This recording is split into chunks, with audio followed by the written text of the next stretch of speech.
Excellent. So this session is being recorded so for those who do miss it, you'll have an opportunity to follow up. So I guess we'll get started. Well, I'm happy to have everyone here for this presentation. And again, this is just to give some insight information about maximizing the first year on your job. And one of the things that you will find out is it doesn't really matter if you've had experience before. So many of us have had experience in the first year before we came to graduate school. And for some, if you're just coming into graduate school, you probably had experience in other ways in that first year. And the first year can be challenging, but it's also an opportunity. And I want to talk about those things. And some of the challenges you run into are organizational challenges when you're working with colleagues or working with a new boss or supervisor, or you're dealing with organizational or political dynamics, or maybe you're coming from higher education, an institution that has a very different organization than a private entity may have. So the first year, getting acclimated is nerve-wracking. And besides, who wants to be new anyway? And so that's the other thing. I mean, there's that component to it as well. So we'll talk about all of these things and then some, and hopefully we can get to any questions if everyone has them. So I'm a team of one. So if any questions do come up, there may be a delay, but I'm looking now, and you can just enter them into the chat box, and we can go from there. All right, so the first thing to consider about entering the world of work is really taking a consideration of the two different environments themselves. You're coming from a graduate and a professional school environment and going into a professional work environment. So what are the differences between the two? So, and many of you will be able to relate to this. Well, let's look at graduate school. One of the first differences is in graduate school, there's frequent, quick, and concrete feedback. We're in class, the professor or instructor is teaching, and if there's a question, we'll raise our hand, they can give us the feedback, it's immediate, and we'll find that there may be a difference in that type of engagement from the graduate and professional school to the professional work environment. The other thing is there's few significant changes in higher education. Higher education has always been known as sort of molasses when it comes to change. And that's not to say that there isn't change that occurs in higher education, but in a lot of ways, it's very standard. We go to class, we're sitting in front of the instructor. Sure, we have technology and other things to help facilitate learning, but the type of dynamic engagement is very similar. We're on a academic season, so there's a fall and a spring, or some people may be on a quarter system. So there's a structure to higher education that's very different. There's few significant changes. There are a few variables that usually promote those changes. There's frequent breaks and time off. We know that, and so we're on seasonal calendar when we're students. So there's few and frequent. There's frequent breaks and time off.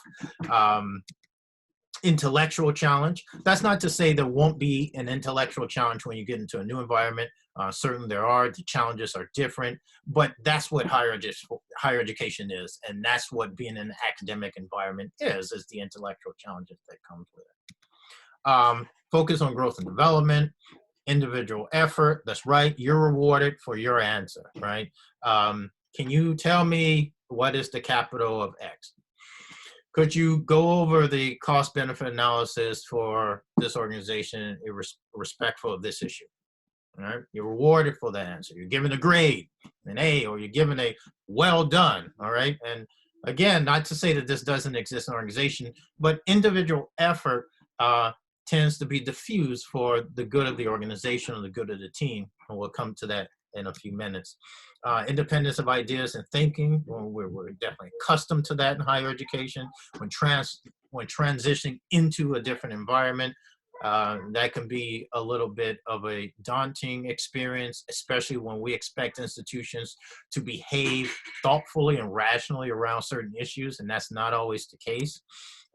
Tolerance for change, and it takes your money, right? I mean, tuition dollars, and presumably in a professional work environment, they give us money. So those are some of the differences. And if there are any other differences that you can think of, definitely please add it into the chat box feature here.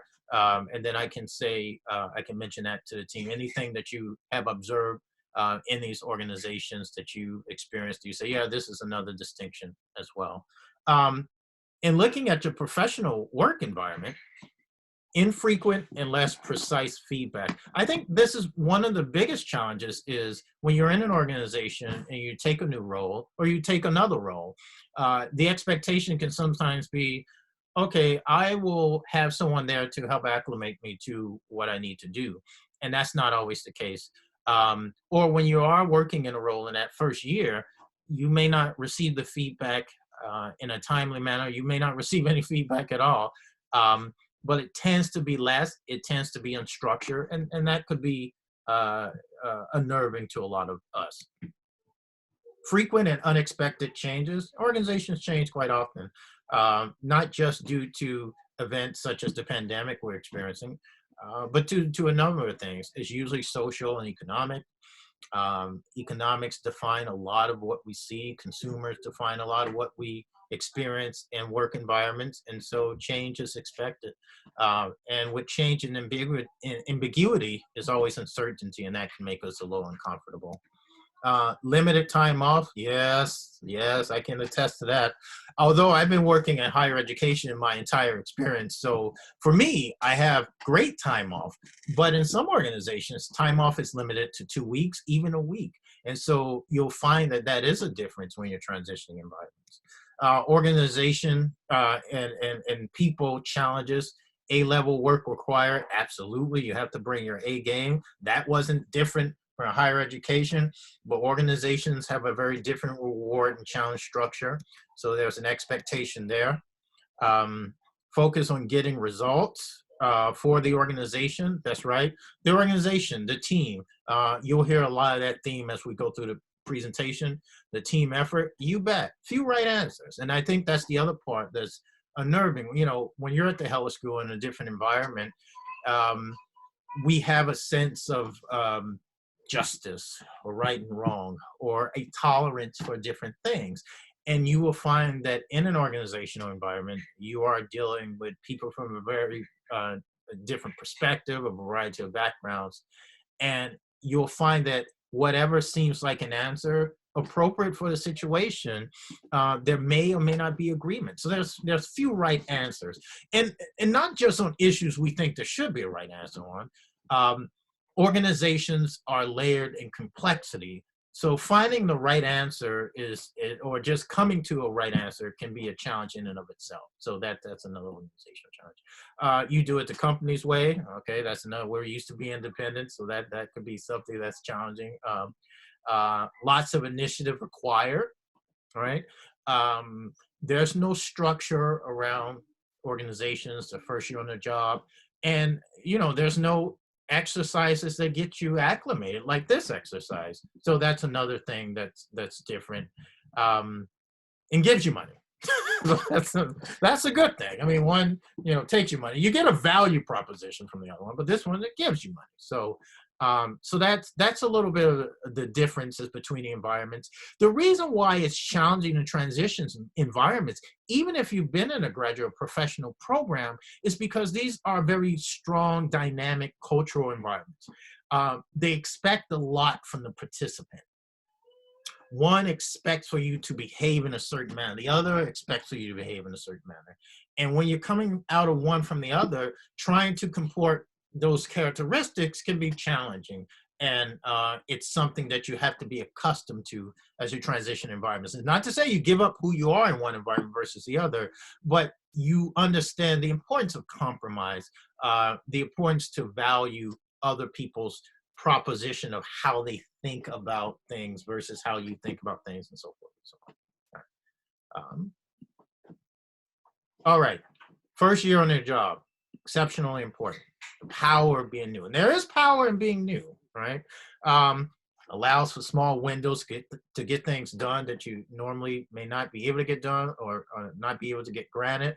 No one wants to say no right away to you. So this is the time, if you have a request, look around your environment, whether you have to update your computer or you want the walls painted. And these may sound like small or trivial things, but over time, you'll look around and think about them. And then when budgets start to get constrained, or when you start to really get in the throes of your work, these types of things become important.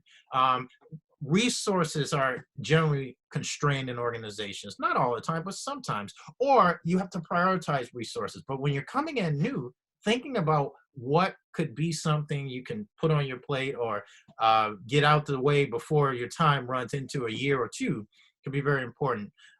Error is seen as learning, often excused. So I said a year, and if some of you don't know, a year is usually the amount of time that allows a person to get acclimated on the organization. It's the learning curve time. So it's in that year that you can make some errors. Errors are often excused, right? You're new to the organization. You're learning the people. You're learning the environment, the routine. You're taking in new information. And so this is the time to ask questions. This is the time to trip. You'll make errors throughout your career, and that's fine too. We all do.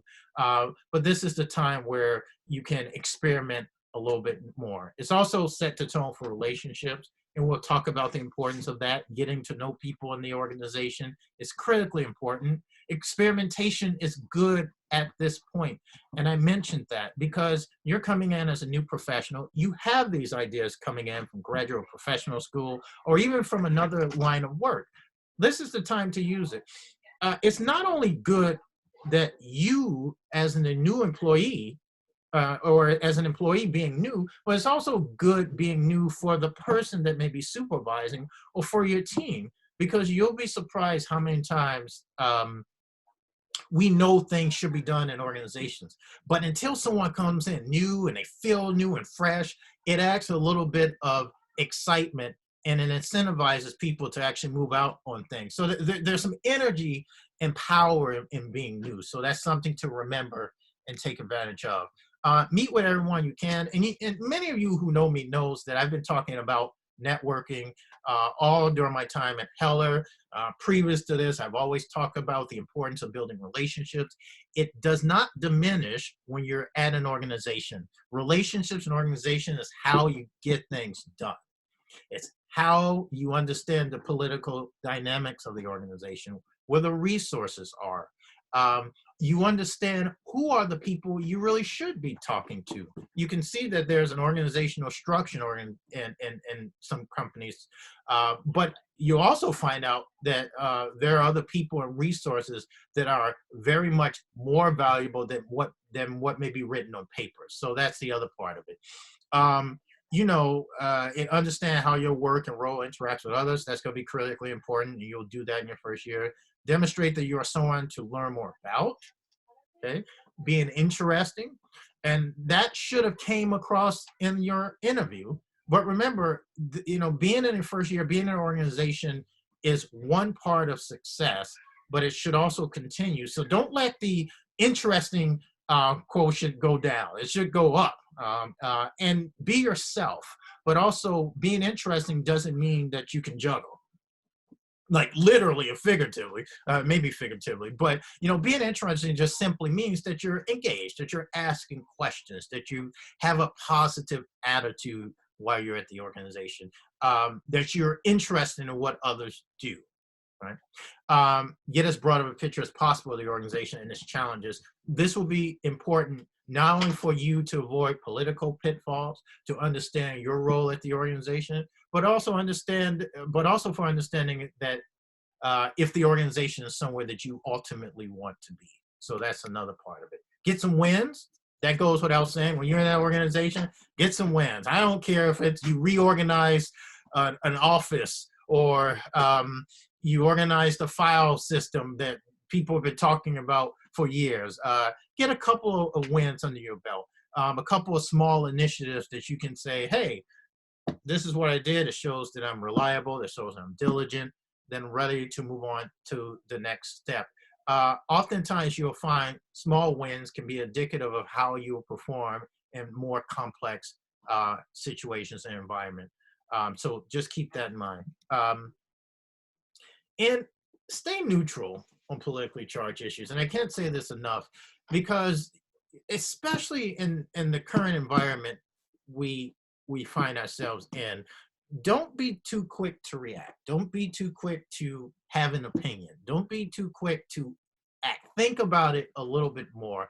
Observe, reflect, ask questions, and learn. You will get to a point where action is warranted. And that's not to say take anything on it. That's not what I'm saying here. So if someone impugns upon your rights, discriminate against you, then definitely act. But this is a very different thing. And we're talking about the politics of engaging with people, allocating resources, maybe different departments, or history that exists before you even arrive. So there's a lot of different things. But the takeaway is listen, observe, learn before you act. And I think that we all can get behind that in certain ways. So moving through it, understand what the employer wants from you. And one of the other important things being the first year on the job. And usually employers are concerned with a few key things. Your willingness and ability to perform a task that you're hired for. Absolutely. This is something that organizations are nervous about when they're interviewing. Everyone looks great on paper, but can they really perform the task? So part of the challenge is convincing the person they should interview you, right? The other part is during the interview, you're really conveying to them that I am the person that you want for this role. And now that you're hired, you really have to come across as the person that they know that they made a good decision on. So can you perform a task? Your willingness to learn, very key traits organizations look for. Fit into the culture. This is a very big component of hiring. Sometimes it's a very large component. And culture simply means how we do things around here. I mean, there's other definitions, but that's a very simple definition. So can you fit into the general scheme of things, whether it's working for the Heller School at Brandeis or Oxfam University or Research Triangle International or any organization, thinking about what is the mission, the purpose, what they value, the types of people that work there. Is this a fit for you? Can you fit in? Can you adapt, right? Also fitting into the culture is going to require adaptation. It will require you to say, okay, this is how they're doing it, so I'm going to do that. Or I see how people are dressing, so I am going to dress a little bit like that. And so this is, I think, something to consider because it's a very important feature of organizations. Learn the politics of organization. I won't beat that one up. You get it. Learn the politics. They're going to be helpful. You're going to have to play into them to a certain point. I don't mean getting down in the mess of it, but just understanding the complexities and the challenges allows you to make better decisions. Building productive relationships. Okay, you heard me say it. I will say it again probably before this presentation is over. Good attitude, absolutely. Let me spend a moment on that because some of this stuff to you may appear simple, but it isn't. If it was so simple, I wouldn't have to talk about it, nor would it be a challenge for organizations today. So that means in some respects, some of us fall into not doing these things, right? I had a philosophy professor that always said repetition was the soul of learning, and that's absolutely the case. So sometimes you have to check yourself and look around and say, okay, you know, am I being perceived in a way that's positive? Am I building productive relationships? So you always have to revisit these things. But good attitude is essential because, you know, and good attitude is, you know, smile. Ask people, how are they doing? When it's appropriate, and when we come back from what we're experiencing now with the pandemic, you know, shake hands, look people in the eye. That's the good attitude, right? That's showing people that I'm engaged, that I'm interested in you, that I'm interested in being here. Even if you're having a challenging day, even if you're given an assignment that isn't what you expected, right? So good attitude is going to be essential because, ask yourself this question: who do you want to be around for 8 hours a day? Or if you have to travel on a business trip, would you want to be around someone that doesn't have a good attitude, that's always slumping down, that everything seems to be an uphill climb? That's okay if we express these things at times, but for the most part, good attitude is going to keep you in an organization. Perform well on basic tasks. And I can't say this enough. Basic tasks, because if you can't perform well in basic tasks, don't be expected that you will be given more complex tasks. And basic tasks is usually measured by how an organization judge your competency based upon how you interview, the things that you said that you were able to do, and what the requirements of the position is. So if I came in as a career advisor, that would be a basic competency. I've advised students and alumni before, and there has to be something about that that's very standard and it's a basic task, so that someone says, okay, well, let me give you a new task since you perform well on that. And the basic tasks is where you'll find those wins that I talked about earlier. Adaptability to change and ambiguity. This is tough, but you have to do it because organizations are changing. And oftentimes you'll find yourself given tasks that are ambiguous. I remember my first year at Harvard, it was 2008, it was during the economic downturn. And my boss gave me an assignment. She said, look, all right, Benny, I want you to write up a 4-part series that informs students and alumni about the economic environment we're finding ourselves in right now and what they should be doing about it. And I said, absolutely. I had no idea I didn't even know how to proceed because at that time, no one knew what was going on, just as now.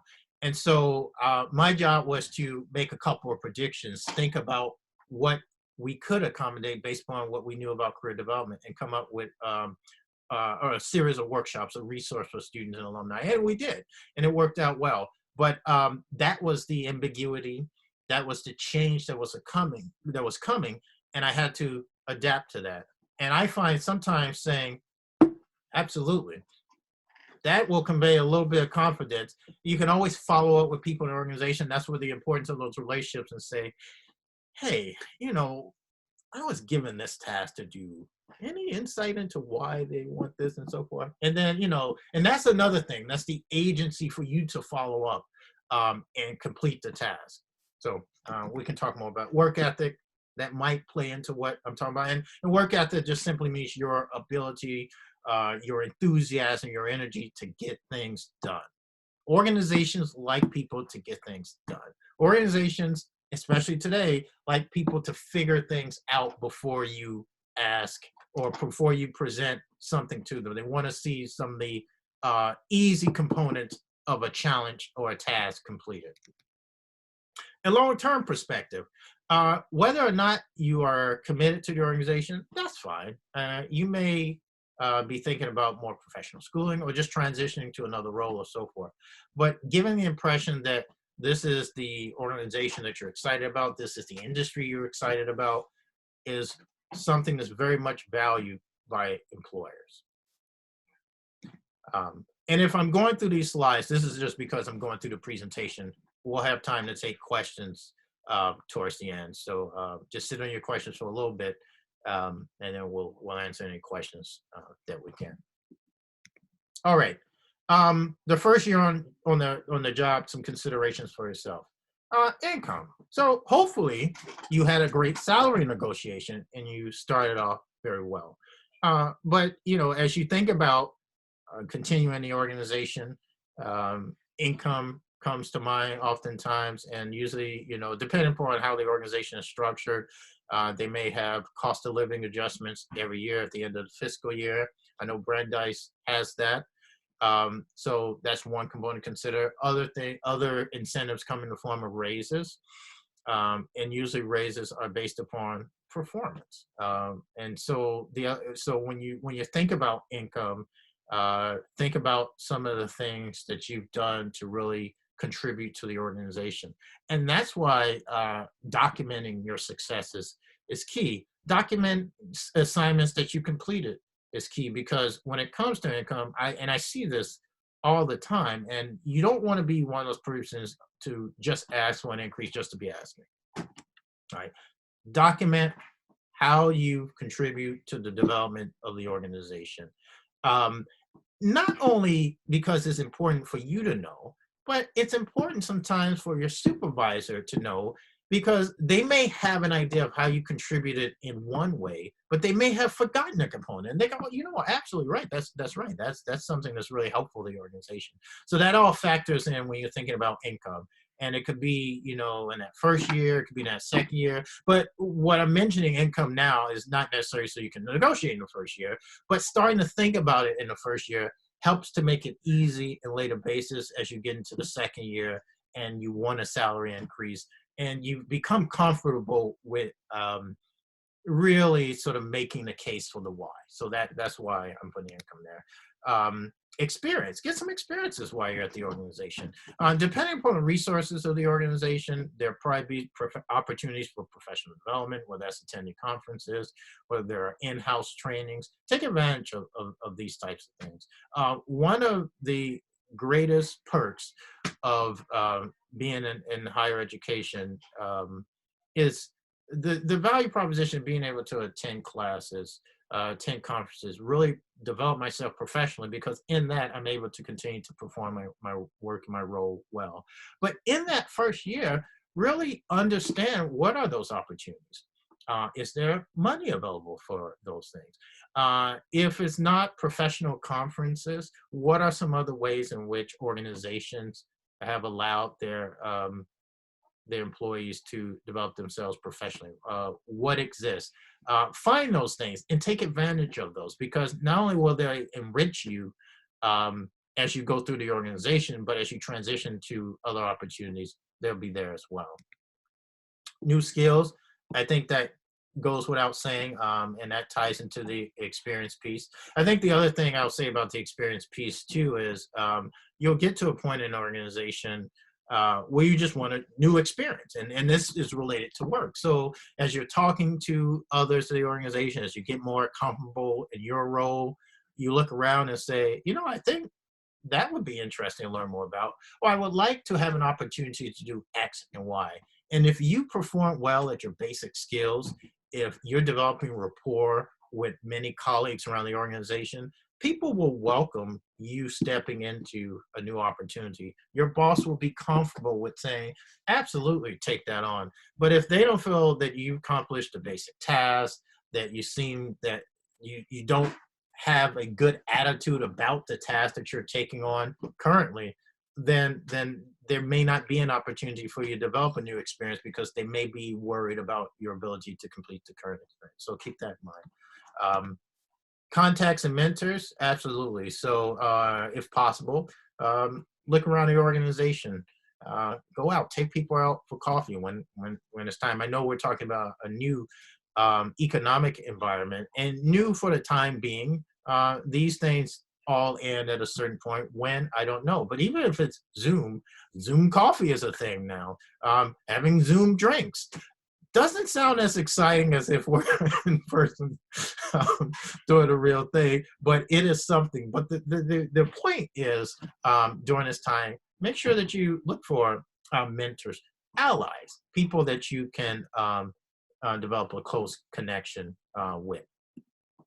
Friendships, absolutely. This is not something you have to necessarily ascribe to, but be open to the experience. Like any dynamic environment, whether it's a collegiate environment or an organization, you develop relationships that may develop into other deeper relationships, friendships. And so, you know, be open to those sorts of things. Credentials, that ties back into new skills. I mean, when you think about the organization, the industry you work in, are there credentials that could make you more marketable in your industry while also developing your skills? Fun, have fun, have fun. You know, I was excited my first year on the job when I went to Harvard. I was excited, and I still am. My first year on a job at the Heller School. Same thing with Boston College. There's a certain excitement with being new. There's a certain excitement with knowing that, okay, this is the beginning of the rest of my life. And that's the type of mentality that you tend to take on. But one of the things that I can't say enough is have fun. Um, Being in an organization and a job, you know, there are definitely different reasons and different stages in our lives for why we are there. But if it's drudgery and not fun, then it doesn't have a long time being with us. I mean, you know, and all the stuff that I mentioned, the good attitude, the connecting with others, it all falls by the wayside if there isn't an enjoyment in the work that we do. And consider future opportunities. One of the best career development experiences that you can run into is being in a complex organization, because when you start to talk about people, when you start to analyze how your role relates to other roles at the organization, when you connect to mentors, when you go out for coffee, you learn a lot. You know, if you're working with vendors or other type of organizations that just have some type of engagement, your career starts to develop because you look at different titles and different people and the experiences and different organizations, and you say, oh, you know what? That right there is something that I want to aspire to, or I think I'm more aligned with this department than this department. So environmentally scan and look out and be open to future opportunities, because this is one of the best times to explore and develop your career. All right. Common challenges. And I mentioned this a little bit. Uh, Learning the role, the learning curve, right? Um, this can make you feel like you don't know anything, right? When you go into an organization, and it's not true. It's just being new. When you're new, you're going to run into things because you don't know the organization, the people. We mentioned these things before. So the learning curve is a challenge. Um, we are dealing with very complex environment and complex tasks and complex people. And we are going to run into these challenges. And we are going to use the information and knowledge of our experience, what we learned at the Heller School, to try to navigate these. And the piece that's going to be left to develop is the knowledge of the organization, the people, the politics, and so forth. So give yourself time to manage the learning curve, to learn the role. It can be challenging, and that's what a lot of professionals run to anytime when they're in the first year of an organization. Getting to know your boss and coworkers, these dynamics always come into play. And I think that this is an exciting time, but it can be nerve-wracking for a lot of folks. Information overload. You're going to be throwing information as if you knew what to do before you started. And that was the case, and don't tell anybody, although this is being recorded, for me at the Heller School. And you know, when I first started, it wasn't even the first couple of hours I was being asked for outcomes data. And I had no idea where anything was at. And in addition to that, there was appointments and so forth. I kid you not, this was the first couple of hours.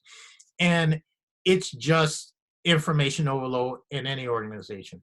Breathe in, calm down, try to organize things the best as you can, let people know that you will be following up, you know, and just try to organize and manage your environment as much as you can, knowing that you may not be able to get to everything in the time that people requested.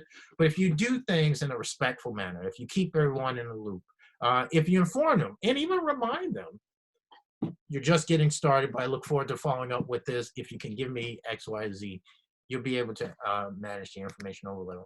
Time management, it goes without saying. I don't know how good I am at this. And so I'm doing pretty good. We're on time with the presentation, but time management is tough. And when you're in organizations and you're talking, you're getting to know your colleagues, you may have conversations that run a little bit over. You may be in meetings that run a little bit over. And these are the dynamics in organizations that oftentimes you can avoid because you're just dealing with other people, dealing with other challenges, and time can get away from you. But when you can, think about strategies and resources to manage your time, whether it's keeping calendars or having notifications on our devices, whatever system that will help you to get things done. see if you can utilize that. And there's a lot of systems now. I have all sorts of things that beep and light up and flash to let me know that I'm going way over my time or I need to leave this meeting for another meeting.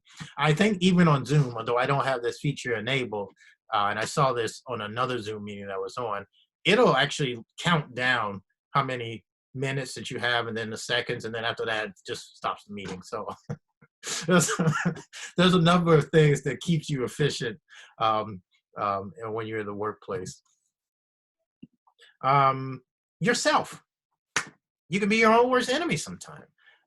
You've heard of things like the imposter syndrome.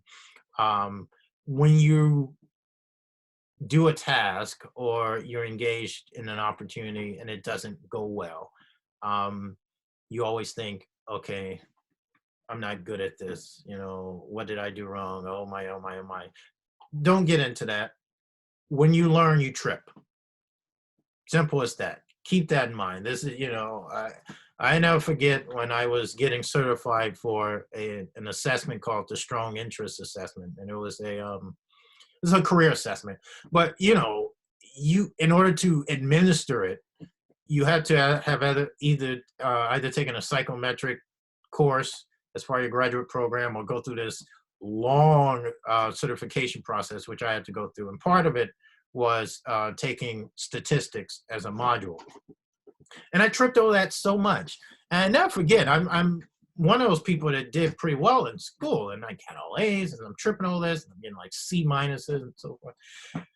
And I emailed the instructor, and I said, you know, I'm sorry. I'm usually a little bit more astute to this sort of thing. And she emailed me one of the most poignant responses. She said, Benny, you know, this is supposed to be hard. This is a complex challenge. I expect you to trip as part of learning the module, learning how this goes. So when you're in situations where you find yourself running into complexity or challenge, or it seems like you don't know the answer, don't beat yourself up for that.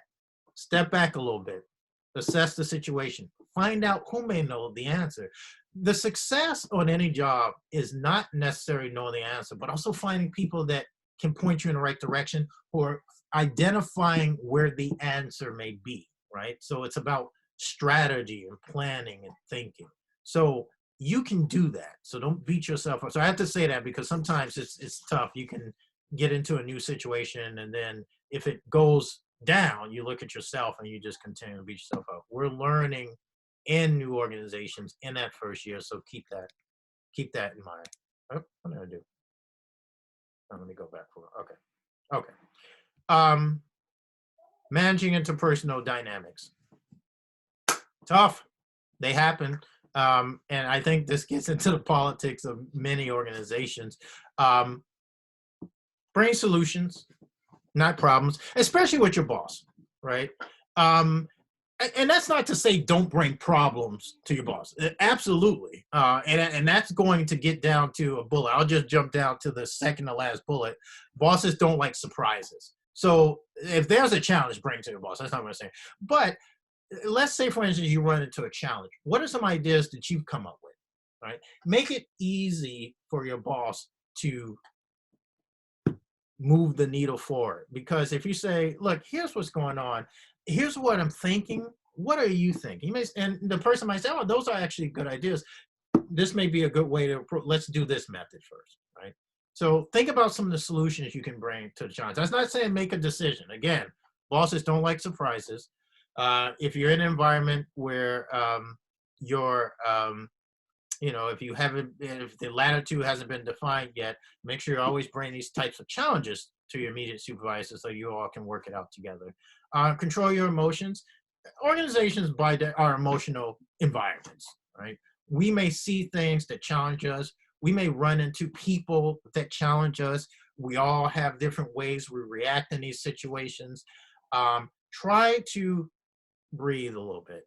Take it down. Don't react. And I can't say that, and I think that goes back to my previous statement, which gets into emotions, is don't just react. Don't just react. Act in haste, repent in leisure is take that, think, assess, then react, because you'll find yourself, especially in an organization, you'll feel so much better, and you'll find that you've handled the challenge a lot better, right?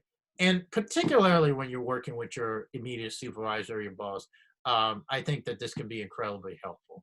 You're not always going to agree on everything, but that doesn't mean you have to react strongly to everything. Deliver on your work. Yes, I mean, that's why you're annoying. Deliver and get things, I mean, if you deliver on your work, you get more opportunities to be independent and creative. Your boss invests more independence in you. Don't be friends with your boss in the sense that, because, it's one of those things, familiarity breeds contempt. And when I say don't be friends, you can be, you can be friendly, but remember, your boss also has to assess you and give you feedback. And it may not go the way you want it. And if it doesn't go the way you want it, it's something in a friendship relationship that's very different from a collegial supervisory relationship. Your boss has to be the one sometimes to give you the bad news, be the bearer of bad news, tell you information, or move you in a direction, because these are the goals of the organization, right? So keep that in mind. Pick your battles. That goes without saying. Everything doesn't have to even be a battle. Pick your battles. I think that, in organizations, you're going to run into battles in a variety of different ways. Some things you're going to challenge right on. Other things you have to decide whether or not this is appropriate for challenging. Learn how your boss likes to receive information. I said it before, bosses don't like surprises. They don't like to be told after the fact that something happened, that something occurred. Make sure that they're in the loop. That also builds trust between you and the boss. And again, demonstrating consistency in work. I see a couple of questions coming in. We'll definitely get to those. Your colleagues, demonstrate respect. Treat others as you want to be treated, right? Manage your emotions, right, as much as you can. I mean, we all have them. Trust me, I do as well. Overcome your fear of confrontation and conflict, because in organizations, you will have to confront people, and that's okay. And it's a very different thing. And practicing doing it in a way that sticks to the facts and not get personal, and that may get into a whole other presentation, is key. Because remember, you're working with people longer than you're going to see most of your families. Right? If you're in a room and you're working on projects, organization with someone 8 hours a day, I mean, I don't know about you, but I go to work, generally speaking, from 9 to 5, although lately everything's sort of together. I come home, there's a commute in between, see my children, maybe for a couple hours, go to bed, and then the weekend. Now, that's not the best scenario, but that's just how life plays out. So learn how to communicate with each other, because I don't care what you say about, oh, this is just work. People say that, but there you are, 8 hours a day in work. And if that's the case, you need to reframe how you think about your work environment. Communicate effectively. And that just simply means trying your best to be clear about what you say, be consistent, understand dynamics of, and someone had a question about racism and sexism in organizations. Be careful about the language you use, be careful about the posture you use, because all of this goes into communication. We have sayings that are outdated, that still float around our heads. Be careful about those. So this is all part of communication. Be team oriented. We talked a little bit about this in the beginning when we distinguished between higher education, transition to a professional private work organization, more team oriented versus the individual. There's room for individual orientation, and I don't want to take that away. You'll find that out. You will have an opportunity to be an individual, but remember, you're working towards the goals of the organization. Be social and supportive. I think that's what we all want, right? We want to work with good colleagues. That's one of the things that I enjoy about working at the Heller School, is we really do have great colleagues, and people are social and supportive. So that's something that you want to be as well. And we're coming towards the end of this. At the end of 6 months, and this goes back to the professional development piece, You know, you should have an idea about whether or not you're fit for an organization. You should have an idea of whether or not um, this is a place for you. How you feel in terms of job security. Are you comfortable uh, in the role? Do you know where everything is? Um, and at the end of the year, you should also take your pulse on all this stuff. You know, hopefully there'll be positive change, right? Hopefully there'll be an assessment of things that you are strong at and things that you need to develop. Um, and maybe also think about what's next for you in this professional opportunity. Remember, organizations and the functions can be repetitive, and that's fine. You know, that's how we get accustomed to the work that we're doing. And so, but at the end of the year, the basic takeaway is make sure that you take stock in your work, your fit. How does it feel? How do you align with the boss? Are you taking opportunities to develop yourself? Do you see a long-term future at the organization? Because then this gets into a whole other line of professional development and thinking about other strategies for connecting to where you want to be, whether that's at another organization or another position at the current organization, and so forth. Little summary points. I've said these all already, so I'm not going to go through them all, but you can take a look. You know, if I had to look at all of this, remember, you're an outsider until you prove otherwise. That's not a bad thing, right? And in a lot of ways, that's a good thing. I remember being an outsider and thought, I don't know anyone, I don't know anything about the organization, and people just. In hindsight, that was probably one of the best positions you can be in, which goes back to the whole point of how to take advantage of being new in an organization, what you should think about, and so forth. But as an outsider, don't try to come in acting like an insider, because then you do run into the politics of the organization very quickly. So keep that in mind. You know, you get used to the organization. As the old saying go, put in your dues before you put in your don'ts. So let's keep that in mind as something. Um, be resourceful. Look for ways to add value. I think that's important. That's very different from putting your 2 cents into something. Look for ways to add value.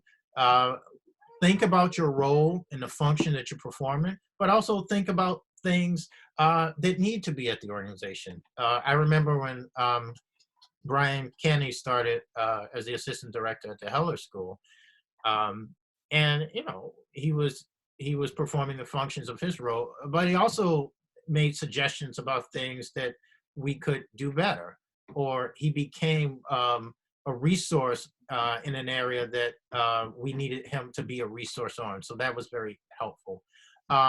Accept criticism and feedback well. Having said this point, no one does this very well. I mean, me too, we all fall into this. I mean, and maybe the thing to say about accepting criticism is breathe in a little bit, take it, process it a little bit, and then react, because I think that that's helpful in and of itself. Okay. And these are just some resources. I don't know. I can send this PowerPoint around to everyone after the presentation is done. Certainly this is being recorded. But these are some of my favorite resources that I've used, some of which I've used over the years, like the HBR article, Things to Avoid If You Want to Succeed in a New Job. Business Insider has, you know, how to succeed on a first year on a job. This is an article in 2017 that I thought was very helpful. But just some things to keep in mind that help to frame this presentation, but also as you go forward, there could be some interesting links and resources as you think about the first year on a job.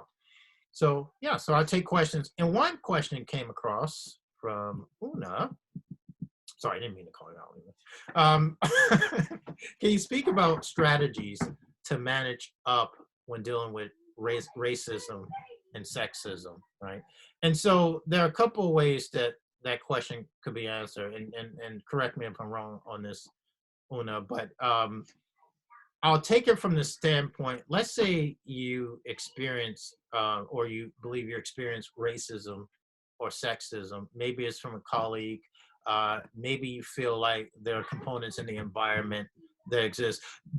If it's directly from a colleague, there are resources in your environment that you can take advantage of.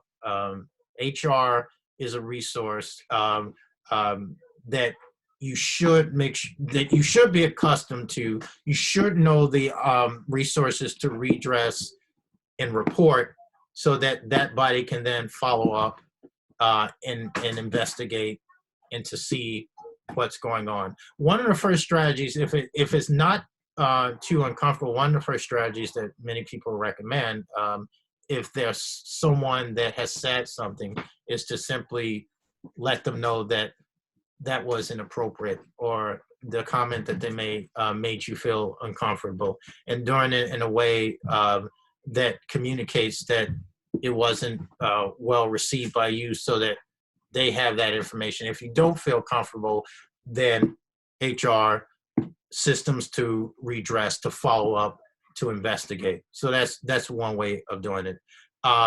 The other way is to connect directly with your supervisor to let them know what you've experienced. And I've had that at other organizations when someone expressed that to me, and this was an opportunity for me to investigate, sit down with the people involved, find out what resources at the institution that I can follow up with, and then take it from there. These are very complex matters, and they require a series of steps before you can get to a resolution. But those are some things that you can do to start. Some organization doesn't have an HR function. I think that that's when the supervisor becomes the person to address, if it's the supervisor, or if it's a small organization. There are also federal laws and federal systems to redress employment discrimination, age, workplace discrimination, racism, and sexism. And that's a whole other topic of discussion that we can go into. But even external to the organization, if you feel that that's something, there is opportunities to redress there. But make sure, and I guess going back over to the point, if you can, it's uncomfortable, I know, but if someone makes a statement, one of the things that I find in organizations is no one says anything, even about the smallest things. I remember, and I was in a situation where students, not at the Heller School, expressed that they felt like the experience that we were engaged in as traveling was uncomfortable. And so, they let me know about it. And one of the things that I did was I had to meet with that organization. I met with their leadership, and they took the opportunity to follow up, redress, apologize, and outline strategies to ensure that these things don't happen. But make sure that those steps are in place. If it's terribly egregious, then if it becomes a matter where it's an extreme violation of your rights with respect to sexism or racism, then there may be larger steps that you need to take. Does anyone have any more questions?